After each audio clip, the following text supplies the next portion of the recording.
ఒక హిందూ టెంపుల్ కోసం Thailand and Cambodia war కి వెళ్తున్నారా?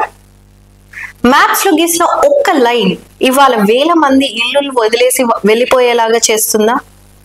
అసలు కంబోడియా థాయిలాండ్ బార్డర్ లో ఏం జరుగుతుంది ఇవాళ మనం తెలుసుకుందాం. Hello officers, welcome to Prerana ICS.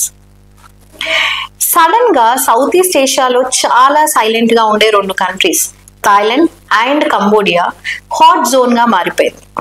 ఎందుకంటే రీసెంట్ క్లాషెస్ తర్వాత థాయిలాండ్ F-16 ఫైటర్ జెట్స్ తో కాంబోడియన్ మిలిటరీ బేసెస్ మీద ఎయిర్ స్ట్రైక్స్ లాంచ్ చేసింది.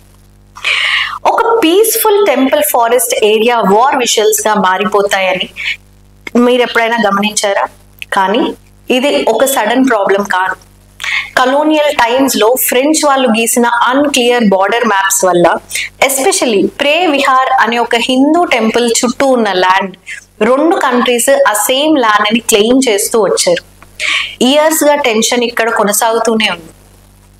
మరి ఇప్పుడు మళ్ళీ అదే ఏరియాలో కాంబోడియా ఫస్ట్ ఫైరింగ్ స్టార్ట్ చేయడం వల్ల ఒక థాయిలాండ్ సోల్జర్ చనిపోయారని థాయిలాండ్ క్లెయిమ్ చేస్తూ వస్తున్నారు. ఇది ఇలా జరగడం వల్లనే థాయిలాండ్ ఎయిర్ స్ట్రైక్స్ లాంచ్ చేశామని చెప్తుంది. దీనివల్ల ఆ బార్డర్ లో ఉన్న విలేజెస్ ఇవాక్యువేట్ చేస్తున్నారు.